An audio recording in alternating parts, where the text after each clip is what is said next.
Hi friends, welcome back. आज का topic है analysis of medium transmission line. इसका एनालिसिस हम 3 मेथड से कर सकते हैं।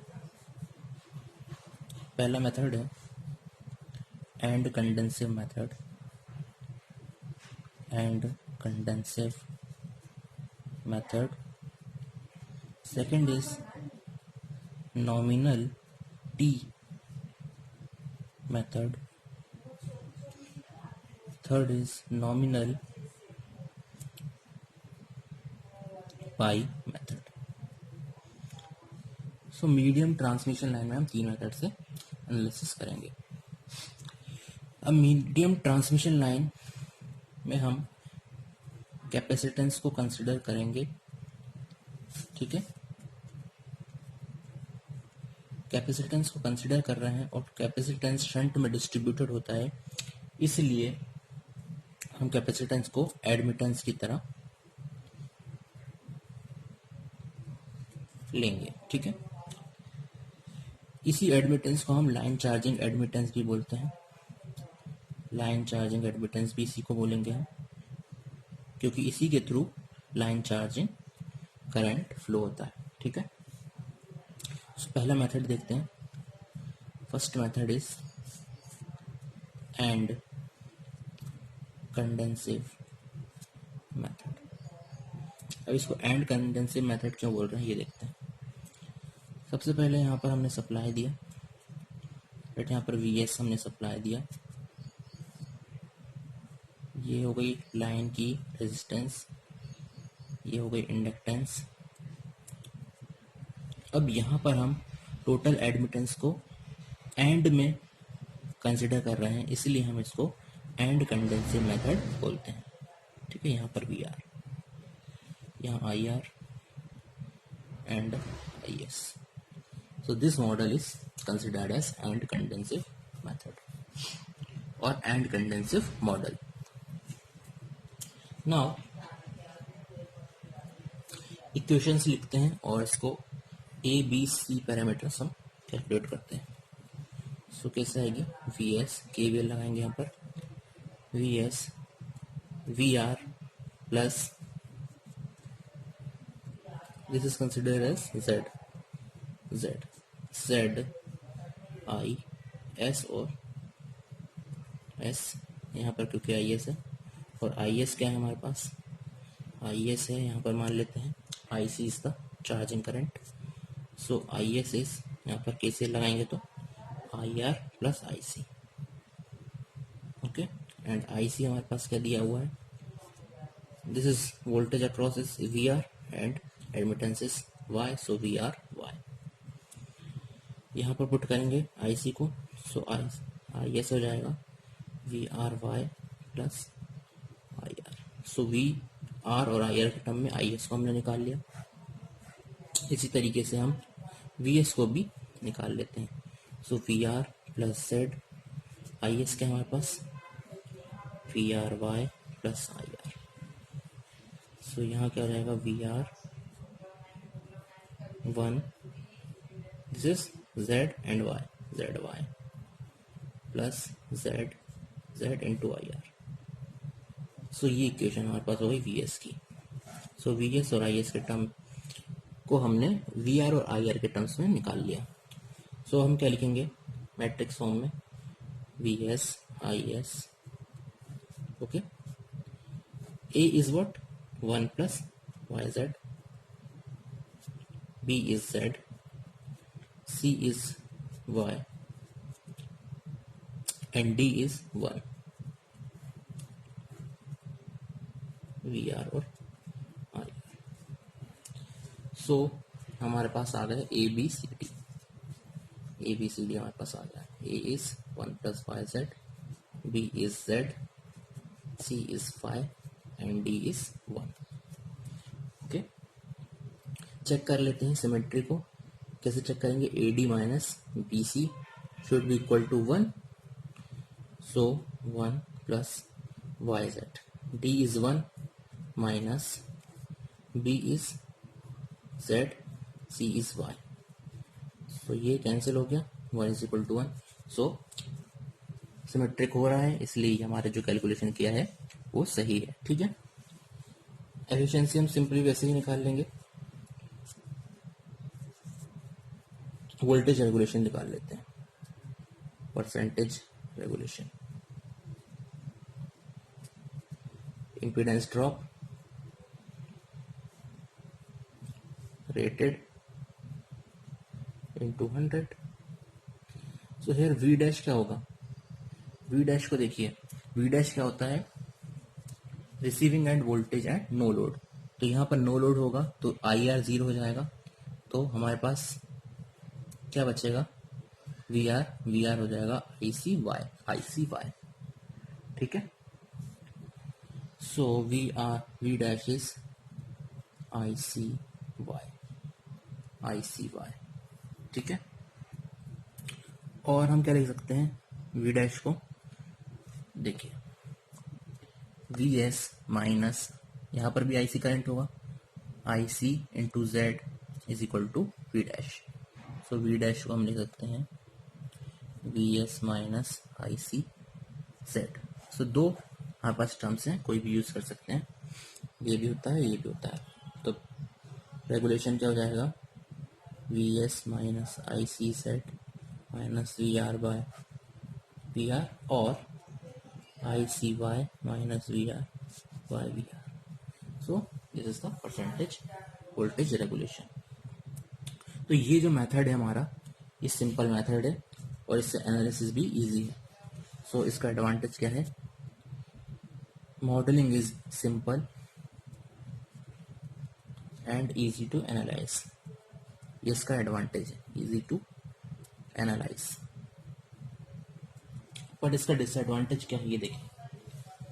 अब इस मॉडल में क्या होगा कि जैसे ही हमारे पास यहाँ से लोड हमने हटाया, जहाँ से जैसे ही हमने लोड हटाया तो रिएक्टिव पावर ज़्यादा हो जाएगी, और यहाँ पर कैपेसिटेंस लगा हुआ है तो ये भी सप्लाई करेगा रिएक्टिव पावर। तो इसके कारण क्या होगा, रिसीविंग एंड वोल्टेज बढ़ेगा, रिएक्टिव पावर बढ़ रही है तो रिसीविंग एंड वोल्टेज बढ़ेगा। तो एक टाइम पे ऐसा भी हो सकता है कि ये VS से ज़्यादा हो जाए VR। ठीक है, इस कंडीशन में क्या होगा, लाइन रिफ्लेक्शंस होंगे, लाइन रिफ्लेक्शन, और इसके कारण लाइन क्या हो जाएगी, ट्रांजिएंट स्टेज में जा सकती है। ठीक है, so this is the disadvantage of this model. Okay, so this first method. Second method is nominal T method.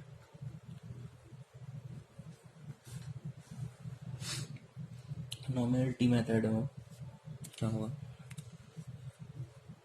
देखिए इस मेथड में T शेप में हम बनाएंगे, ये है VS सप्लाई, देन इम्पिडेंस को हम दो पार्ट्स में डिवाइड कर देंगे, R/2 Z/2 X/2 और R/2 X/2 में।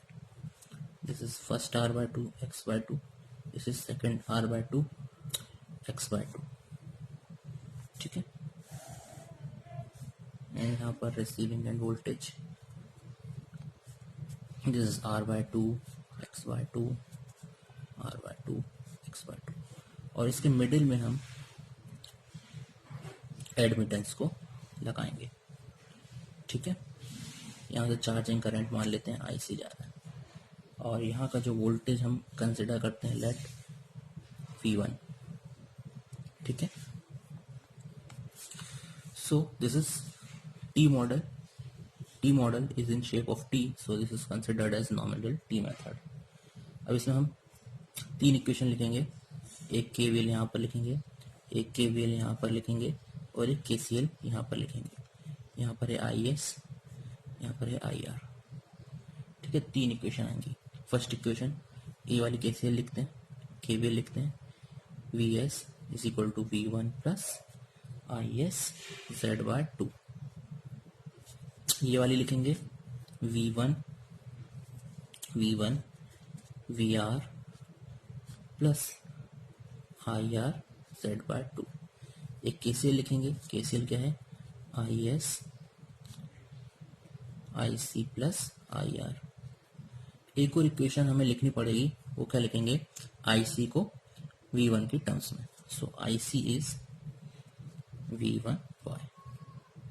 ओके, सो v1 यहाँ से हम देख लेते हैं, ये है v1, so IC is VR plus IR Z/2।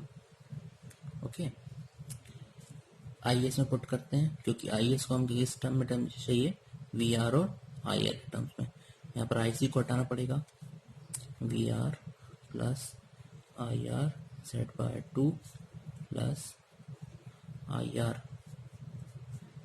So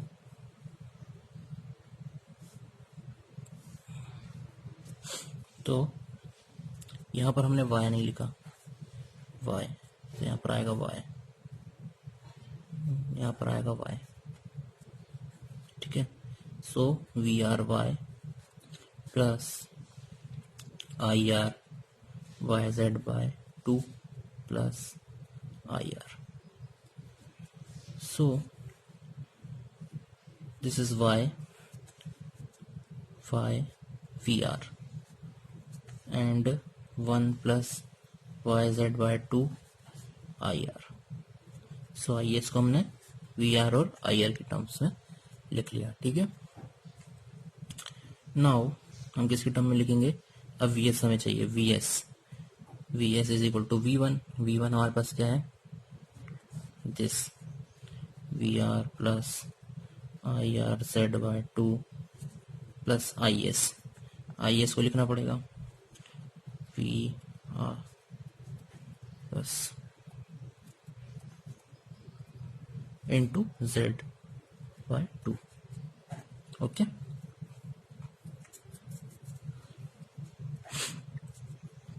so VR common लेते हैं, VR, तो यहाँ पर आएगा 1, यहाँ पर लेंगे तो क्या आएगा, YZ/2।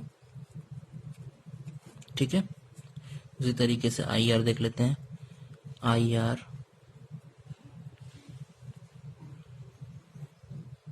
Z/2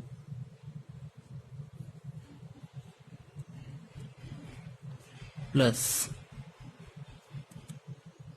Z/2, यहाँ पर N2 होगा तो Z/2 प्लस YZ/4।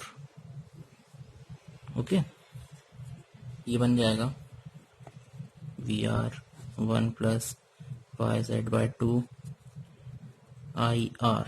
Z यहाँ से कॉमन निकाल लेते हैं, ये Z है, Z/2 प्लस Z/2 Z, यहाँ पर हमने Z बाहर निकाला तो यहाँ पर बचा 1 प्लस यहाँ पर क्या बचेगा, YZ/4। सो हमने इसको भी, VS को भी VR और IR के टर्म्स में निकाल लिया। सो अब देखते हैं, this is A, this is B, this is C and this is D। So A is 1 plus YZ/2, B is Z 1 plus YZ/4, C is Y, D is 1 plus YZ/2। So this is ABCD। अब check कर लेते हैं symmetry को, AD minus BC should be equal to 1, A is 1 plus YZ/2, D is also 1 plus YZ/2, B is Z 1 plus YZ/4, C is Y is equal to 1 plus Y square Z square by 4 plus 2 YZ/4 minus 2, sorry यहाँ पर आएगा YZ/2। ठीक है, 2 से 2 cancel, YZ बचा, minus YZ into YZ। ठीक है, तो ये कैंसिल हुआ इससे, ये कैंसिल हुआ इससे। ठीक है, तो यहाँ पर बचा 1। Now percentage efficiency, output by input, so output upon output plus losses into 100 output plus output losses हम कैसे निकालेंगे 3 r/2 is square plus r. So this is the efficiency. Percentage regulation. So v dash minus vr by r. So यहाँ पर v dash क्या हो जाएगा v dash देखिए हमारे पास नेटवर्क ऐसा है r/2 x/2 यहाँ पर y, ठीक है। तो ये नो लोड होगा तो ये वाली टर्म्स यहाँ पर आई है 0 है तो इसको हटा देंगे। अब यहाँ पर देख लेते हैं वी डैश क्या होगा, ठीक है। V R at no load is V dash, so ये यहाँ पर हमारे पास आई सी फ्लो कर रहा है, so I C into Z/2 V dash is V S minus I C Z/2, ठीक है। So V dash is this. So इस तरीके से हम रेगुलेशन निकाल लेंगे। अब देखिए फेजर डायग्राम कैसे बनेगा। देखिए सबसे पहले हम रेफरेंस में वी आर बना लेते हैं, जो हमें पता है वी आर, ठीक है, और पता है हमें आई आर। इनके बीच का एंगल है 5, ठीक है। सो हमें पास वी एस क्या था, V R plus I S Z/2 I R Z/2, ठीक है। तो यहाँ पर आ जाएगा I R Z/2 I R R/2 and I R Z/2। तो यहाँ पर हमारे पास आ जाएगा V1। सबसे पहले यहाँ पर आ गया V1 तो सॉरी है V1 इज इक्वल टू क्या था, VS था V1 प्लस IS Z/2, ठीक है। सो V1 प्लस IS, अब हमें IS बनाना पड़ेगा। सो IS हमने ले लिया। सो IS हमें पता नहीं है, IS के लिए हमें इक्वेशन लिखनी पड़ेगी। IS is IC plus IR, ठीक है। सो IR हमें पता है, IC का डायरेक्शन क्या होगा परपेंडिकुलर, सो परपेंडिकुलर यहाँ पर IC is equal to IS। तो यहाँ से हमें पता चल गया IS, ठीक है। IS पता चल गया।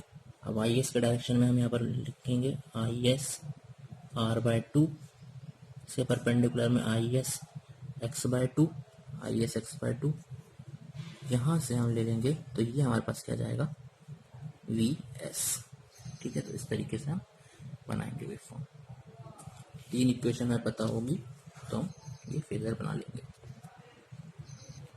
Third model is nominal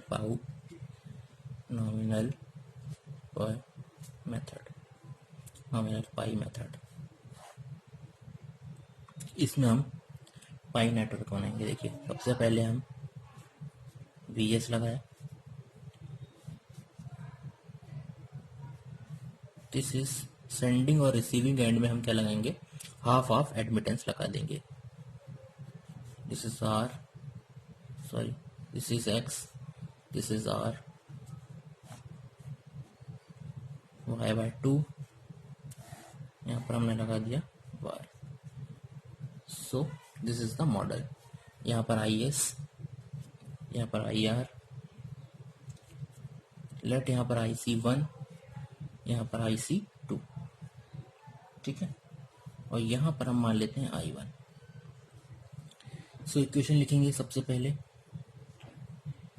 VS is VR plus I1Z, ठीक है। ये KVL लगाया हमने यहाँ पर, सो VR प्लस I1Z। दूसरी इक्वेशन लिखेंगे IS is IC1 plus I1, सो यहाँ पर हमें वी आर के टर्म में भी और आई आर के टर्म में निकालना है। तो सबसे पहले हम आई सी को देखेंगे। आई सी क्या है? I C is V S Y by to.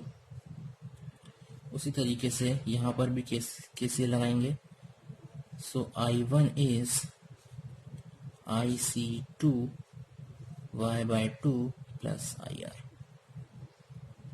Now I C two क्या है? आई सी टू हमारे पास है V R Y by two. ठीक है,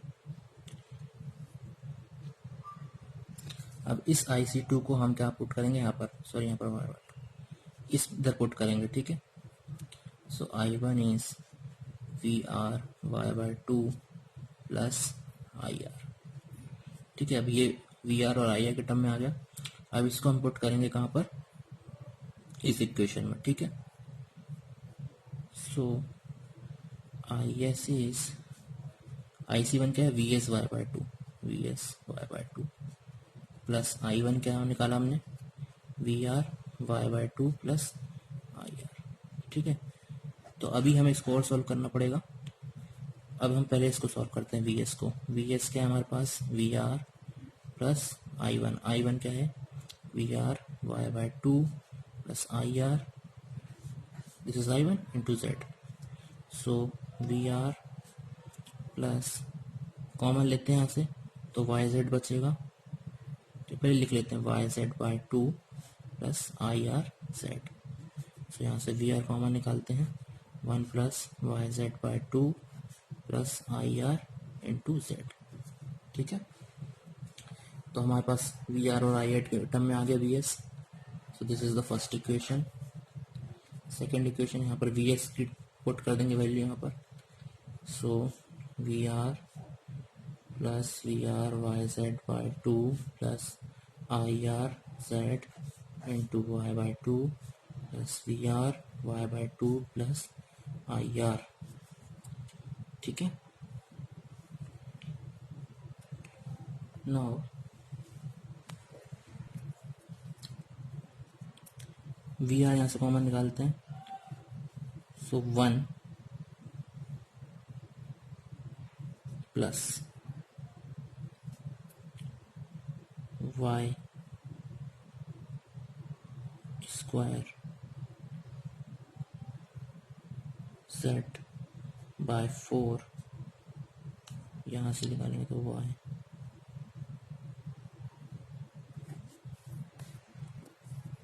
यहाँ पर वन नहीं, यहाँ पर वाई बाय टू आएगा। ठीक है, plus I R Y Z by two plus one.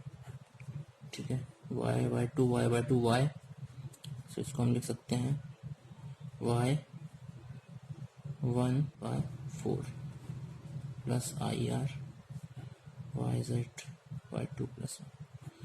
So हमारे पास ए बी सी डी निकल गया। ए हमारे पास आया Y Z by two plus one, B आया जेड, सी आया Y by two plus T is equal to one plus Y Z by two. So A B C D हमारे पास आ गया। नाउ इसका फेजर डायग्राम देखते हैं। तो हमें क्या पता रहता है? वी आर, यहाँ पर वी आर है और आई आर है। ठीक है, दिस इज फाई आर। ठीक, अब वी एस क्या था हमारे पास? वी एस था V R plus I one Z. So अब हमें आई वन निकालना पड़ेगा पहले, क्योंकि हमारे पास आई आर है। आई वन क्या था हमारे पास? I C two plus I R. So I R plus I C two is I one. ठीक है, सो आई वन इसके parallel, I one R into यहाँ पर parent this drop I one Y admittance drop is equal to impedance drop I one Z. So this is equal to VR plus I1Z is equal to VS। अब हमें क्या निकालना है, IS निकालना है। सो IS क्या है हमारे पास, I1 प्लस IC1, ठीक है। सो I1 हमें पता है, IC1 is equal to IS, so this is 5S। इस तरीके से फेजर डायग्राम बनेगा। सो यहाँ से हम क्या निकाल सकते हैं, देख सकते हैं एंडिंग सेंडिंग एंड जो हमारे पास करंट है वो कम है रिसीविंग एंड करंट से, ठीक है। For inductive load sending end जो करंट है वो रिसीविंग एंड करंट से कम है। और कैपेसिटिव उसी के अपोजिट, कैपेसिटिव में क्या होगा, सेंडिंग एंड करंट बड़ा होगा रिसीविंग एंड करंट से, ठीक है। अब देखते हैं कहाँ पर हम यूज करेंगे पाई मॉडल और कहाँ पर हम यूज करेंगे टी मॉडल, ठीक है। अब देखिए पहली बात, पाई मॉडल और टी मॉडल दोनों सेम एफिशिएंसी देते हैं और सेम वोल्टेज रेगुलेशन देते हैं। तो यहाँ पर डिफरेंस कहाँ आएगा, देखिए पाई मॉडल को हम यूज करेंगे कहाँ पर, पावर फ्लो में और लोड फ्लो में, ठीक है। लोड फ्लो क्या है, पावर फ्लो एक्चुअली में, ठीक है। तो power flow for a constant voltage system is nothing but current flow. Power for flow for constant voltage is current flow, and current flow at different location depends upon admittance can be found easily by pi model, ठीक है। देखिए pi model में हमारे पास क्या है, different location पे हमारे पास एडमिटेंस है, ठीक है। तो हम इस तरीके से एडमिटेंस है, तो हम यहाँ पर करंट आराम से निकाल सकते हैं, ठीक है। तो power flow is current flow and current flow can be easily found at pi model, ठीक है। उसी तरीके से टी मॉडल जो है, नॉमिनल टी मॉडल, उसको हम कहाँ पर यूज करेंगे, फॉल्ट एनालिसिस में। देखिए फॉल्ट कहाँ किस पे डिपेंड करता है, इम्पिडेंस पे, इक्विवेलेंट इम्पिडेंस पे, ठीक है। So in this like this Z/2 इस तरीके से इम्पिडेंस अलग अलग डिस्ट्रीब्यूट रहती है। सो यहाँ पर इम्पिडेंस हम किस में इजीली निकाल सकते हैं, टी मॉडल में। सो इसलिए यहाँ पर हम टी मॉडल को फॉल्ट एनालिसिस के लिए यूज कर सकते हैं, ठीक है। सो ये तो हो गया हम कहाँ पर यूज कर सकते हैं। अब दोनों में से जनरलाइज्ड मॉडलिंग कौन सी है, जनरल मॉडल है हमारा पाई मॉडल। क्यों, क्योंकि हम फॉल्ट एनालिसिस कभी कभी निकाल सकते हैं क्योंकि ये पीरियोडिक है, और लोड फ्लो हम एवरी मिनट में करते हैं, हर एक मिनट में लोड फ्लो करते हैं।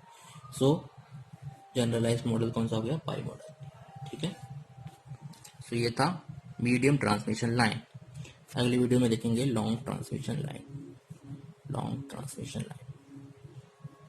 ठीक है, लॉन्ग ट्रांसमिशन लाइन मॉडल और एनालिसिस, ठीक है। Thank you.